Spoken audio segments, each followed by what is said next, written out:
Hey friends, it's Crander Q, aka my real name, and we are back with more beautiful content of Show Me the Collectibles. Yes, I host a wrestling podcast called Friends of the Squared Circle. That's probably where most of you recognize me on this channel. But today we have the girl with the Funko Pops joining us to show off her beautiful collection. I hope she comes back for a part 2. But before we jump in there, let's get away with these sponsors here. If you're not down with the 313, you better be, because they sponsor us here at Show Me the Collectibles. So make sure you check out Wrestling from the 313 for all your wrestling needs, as well as Inside Out Nutrition. Those are healthy donuts, healthy teas. They are wellness, and she is a wellness coach for healthy lifestyle. Check her out on Facebook.com/Inside Out Nutrition. Those donuts are yummy. How you doing, girl with the Funko Pops? Doing great. Excited to be on. Yeah, I'm like I told you earlier, I'm all jazzed up. I'm ready to jump into talking collectibles. But let's start out with how long you've been collecting. Just about almost 3 years. 3 years. 3 years, okay. Yeah. Very impressive collection for just 3 years. Then that's awesome. I went a little crazy. Well, was it because of the pandemic that you were able to be online shopping? I know that was somebody else's reason behind, diving headfirst into collecting. A little bit. I moved into a location with these shelves, and I just thought they needed something special on them. That is awesome. And also I watched a show on TLC about collecting and was like, I really want to collect. And I was talking to my husband, what should I collect? Because I collected Care Bears back in the day as a kid. That's actually, so awesome. I do have one of the Care Bear cousins. I just bought the complete series on DVD. #nerd. That is so cool. So I've always wanted a dream collection, but it was kind of hard. And at first I thought, I'll collect vacuums, which I know is weird, but I couldn't really fix vacuums. So I was like, I need something smaller and I can store on my shelves. Right. And I had one Funko Pop. I had Groot sitting in my curio cabinet. And I was like, you know what? He needs some friends. And I went on Pinterest and then discovered just any fandom, really. And that was my downfall. So damn it, Pinterest, damn it. If you want to start showing off some of those collectibles, I got to ask you before you start, are you a huge Guardian of the Galaxy fan? Or you just like them, I just like all Marvel kind of in general. Not just like huge, but gotcha, I love Groot. I feel like we all do, though. That's my favorite series of the Marvel universe. I have I'm Mary Poppins tattoo with Yondu, but it's in the shape of Yondu's head with the words. I am a huge Guardians fan, so I got rid of my posters because I got girlfriend, then now she's my wife. So I was like, let's clean up the clutter in the bachelor pad, and I regret it a little bit, but not too much. So they're just posters. So the Groot lived in my curio cabinet, so I don't think my husband knew what hit him. But yeah, if you want to start showing off those collectibles, we're here to see those collectibles. So one that is really special to me, I also collected porcelain dolls for a time. Oh, okay. And this is a Shirley Temple. I would talk to a dear friend of mine, an older lady, and she had cancer. And when she passed, her husband gave me her collection of Shirley Temples. So very nice. They're probably one of my most prized collections of the breakable. Yeah, my mom was a huge fan of her. We always watched Annie growing up. Yeah. So yeah. Shirley Temple's just awesome. And so I guess I shouldn't be too surprised that I got into collecting the Funko Pops, because the more I look back on it, the more collecting has just kind of always been part of my childhood. So yep. But and then one that actually someone on TikTok gave me that I was very happy. It's one of my grails, is Spider-Ham. Oh, that's Into the Spider-Verse. Spider-Pig. I don't want to sing it because YouTube will take us down. So, and I don't know all the words, but that is very cool. So that's definitely one of my favorite Funko Pops. And then another one I think that a lot of people on TikTok really liked is this guy here, Baymax and Mochi. Oh. So he says, "Hairy baby," and that's why I got that one, because it's my favorite scene of Big Hero 6. But that is a very underrated film. I know, like, they did the cartoon to appease the people because I don't know if they're going to be jumping back into that or not. But my friend Chad, who's a co-host with Friends of the Squared Circle, he's a huge Betamax fan, and he was able to go to Disney. And there's a picture of him giving a big old hug. He's almost as big as Betamax height-wise. So it's just kind of funny to see a full-grown man, big ginger beard, bigger than mine, tattooed up, hugging, Betamax. So he's going to love that reference. And he also was Piglet. He dressed up as Piglet this Halloween. And I was like, man's a stud, so. Yeah. That's awesome, though. Yeah. I wish I could pull off a cool costume like that. So. Yeah. I do like cosplay as well as all of these. I think that kind of goes hand in hand with Marvel. But we dressed up Star Wars. I dressed up as Rey and Dark Rey with a friend, and we went to Red Rocks in Denver, Colorado, and took some pictures. So that's pretty sweet. I always wanted to. Sorry. Yeah, I've always wanted to dress up as the guy from Jurassic Park that gets spit in the face by the Dilophosaurus, but it means I would have to sacrifice the beard and go straight to skin, and I don't think the world's ready to see my double chin. So, but it would be fun just running around, in the yellow raincoat, and then having a stuffed Dilophosaurus with me. So I hope I'm saying that right, but yeah. Yeah, that would be cool. There's so many characters, and I'm really thankful for that. The fandoms have expanded so much, and now it feels like it's acceptable too. Yeah. Because I went through high school, like liking the Pokemon, but it was kind of like a secret, fandom. Wrestling, again, back to my other podcast. Like it wasn't cool really to brag about that stuff. And now it's just like I see the people who like would make fun of me for that. And it's just like, oh, you like the things I like. Why couldn't we get along in high school? Or it sounds like a drama, ready to play out. But it's just funny how superheroes and, collecting and the nerd side of thing is so mainstream now. So it's our time to shine. Yeah, and I think a lot of my friends from high school, if they ever see my collection, wouldn't be surprised at all. Gotcha. But because I was homeschooled, so I always kind of stuck out like a sore thumb anyway. Gotcha. But yeah. But I had lots of time to collect, plan. Yep. It's a very impressive collection. I know you're new to my page as well. I just happened to come across yours, and I was like, holy cow. That's probably the second biggest Funko Pop collection I've seen. And I was just like, hey, you want to come on the podcast and talk about your collectibles? And I'm so thankful you were able to make this work. So, yeah, thanks for having me.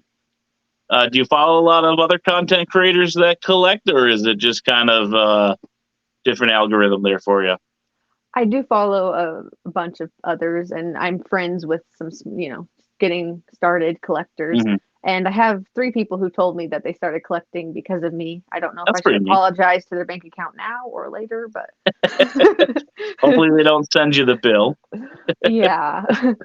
But and like compared to like the world of Funko Pop collectors, my collection is very tiny, which is kind of crazy to think about. Okay. But like the Guinness World Record holder has like over 4,000. Oh wow. Okay. Yeah. And his video is on YouTube, and when he got his Guinness World Record and his collection, like he has one shelf with just Marvel, and it's as big as this whole collection. Wow. And I'm just like, oh wow, we're not gonna go that big. We're happy at 600. That is crazy. I mean, I don't follow a lot of Funko Pop collectors. I got to give a shout out to my boy Ron Don. I always mess it up. He's got a huge collection of wrestling. My buddy King of Old School also has a huge thing of wrestling. But then Vanessa, you brought up the world record. She's been on my podcast. I haven't sent you any links for any of that stuff, but she actually just broke the record herself for Casper.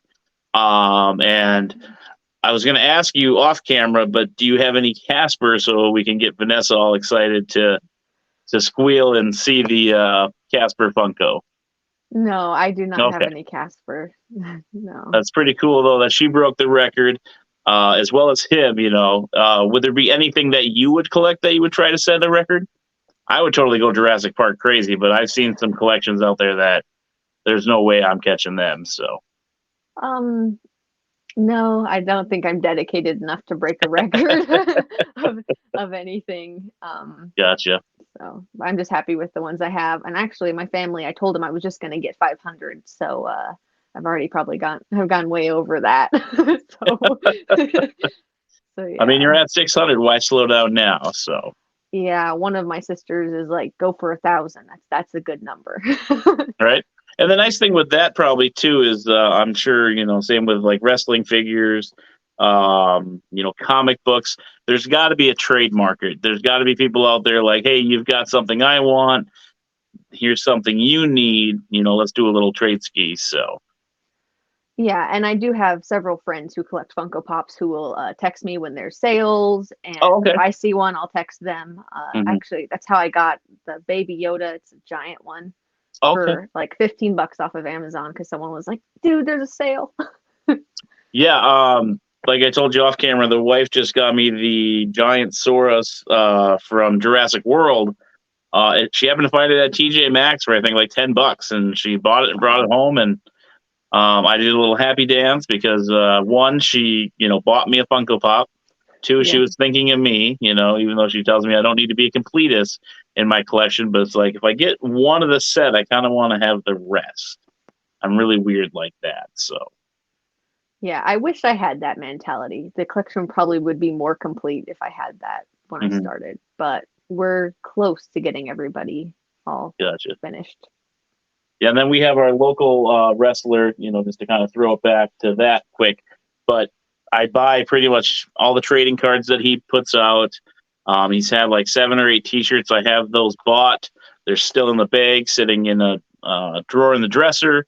Hoping one day that he becomes big as some of those stars so that I can say I've been collecting since the beginning. And I've been getting in a little trouble buying the cards because they come in different color variations. Like it's blue for common, and then you get like purple, there's 150, and then there's orange, you only get 50, and then it keeps going different. I don't need every color, but secretly I want every color. The wife doesn't know too much when I grab another one that's the same. I'll try to throw it in the book before she sees it, but I'll tell her about the new ones I get, so that way she knows when she sees another full page of them. So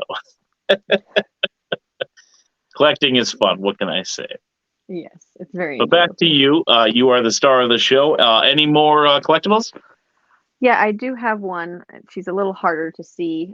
Okay. She's a chase, so that means it's Violet from The Incredibles. And this is when she's like neat. Invisible. And it's a chase, so that means she looks almost exactly like the other Funko Pop that was made of her, except she has like one difference. Sometimes their eyes are different colors. This one, it's invisible, clear. So. Okay.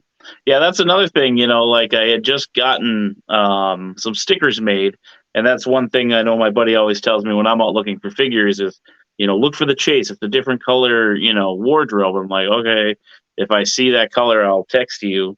Because he's got, like, say, the one in red, but he needs the one in white for his collection. So when I made my stickers for this last vendor table that I did, the one poster had blue and it's below 0, and then the one was all red and orange. So I made a red and blue one. And then for my original logo is purple, I made the 2 backgrounds the same as it. So it came together. I thought it was pretty creative. So yeah. Sound like such a nerd talking about making stickers for my, podcast, but you got to be creative, you got to be eye-catching, and that's kind of what I thought was kind of cool is that each show had a different sticker. So if I ran into people, because it was 2 shows, 2 days, if they were coming to the show the next day, I had different sticker color variations to kind of be like, oh, I already got a sticker. Well, you didn't get the red ones yet, so. Yeah, I think that's cool, and even like hearing Will Smith talk about his different autograph styles that he does each decade or so. Oh, okay. I think that's very cool and a very different way to do things. Like you said, they got one sticker, but they didn't get the other. I wonder if that decreases or increases value. That's really interesting. I don't know, but I had just remembered he, like a fan came up and said, my brother's the biggest fan of you. And he said, well, how big is he? And they showed him like all the different signatures he had up to that point. He's like, oh, he's a big fan. That is very interesting. Next time I talk to like one of the wrestlers, I'm going to ask if they do something like that, because that's very unique. I like that you brought that up, because that's I guess I've never really paid attention to that. I'm not a real big autograph guy. Usually I'll get the autographs for my buddy Bob, and then I'll just get the picture, because I feel like autographs can get ruined or they can get traded. So it's not really fun to brag about. Like, oh, I used to have this. So then I'm always like, oh, well, I've got a picture with so-and-so. Or if I meet a celebrity at a con, unfortunately, the con prices are so expensive, so you have to pick one or the other. And I'm always going straight picture, because then I can have it on my phone and have a little break book. So. Yeah, and I've never been to a con, so I didn't know that they had different prices for autographs or. Yeah, so I think what happens is like the con will get a cut of the price. So just for reference, not to keep going back to wrestling here, but like when I meet a wrestler at a local show, it'll be $20 for a photo, $20 for an autograph, or the combo's 30. But when you go to a con, it'll be 50 and 50, and then say like 70 for the combo, because the con gets a cut, and then the wrestler will get a cut from their autographs. I'm assuming that's how it works. I like to think I know what I'm talking about, but again, like I told you off camera, I'm winging it. It's just a simple little podcast where I get to talk with friends and collectors and have fun. So. Yeah. That's cool. Everyone's got to make money, somehow. So real quick before we get you out of here, and you can plug that those socials where people can find you, is there any Funko out there that you're just dying to get your hands on, or is there any series that you're excited for? Like a new, like a Groot coming out, or more chases that you are seeking. Yeah, there's one that's really hard to get because they're very limited. Miraculous Ladybug. I would love to have Ladybug and Cat Noir, but they're very hard to get.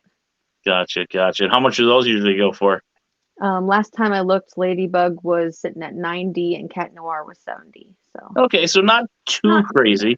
No. I know some sports cards that I have go for $1,500, and I'm like, that's crazy. So yeah, like we just found a Bear in the Big Blue House. I don't know if you know that show. Yes. Okay. There was an animatronic bear. And I just looked it up because I don't resell anything. I'm not in the racket to resell. And we found it for $6. I'll have to show this to Chucky now and tell him that we found something cool. And I was looking online that they're selling for like $100 to, almost $200. Wow. It's right here. It's, this is big fluffy bear. There he is. Nice. And just to prove to Chucky, we did get it for $5, because he found an Earl Sinclair baby, not the mama. I'm super jealous of. Maybe he can trade. Maybe we can trade. But maybe. It's just crazy how much stuff goes for now, and we just happen to find it for $5. The wife might try to flip it because she's like, "Well, let's try to get into that." I'm like, "That's all you, but I'll help you." So yeah, I don't want to sell my toys. I'm a child, so same. So, I want to but. keep them. All right, so where can people find you? And then we'll just wrap this up, and then hopefully we get you on for another one. Like we said, maybe do a theme next time, and we'd love to have you because we should keep showing off that collection. So, okay, I'm on TikTok, and it's Thegirlwiththefunkopox. Okay, perfect. All right, friends and collectors, thank you for tuning into another episode of Show Me the Collectibles. If you are a collector, come on. We want to see that collection. We want to show it off for you, and we want to be friends over at Friends of the Squared Circle. So if you are into wrestling, check us out there. It's your boy, Crander Q out. All righty.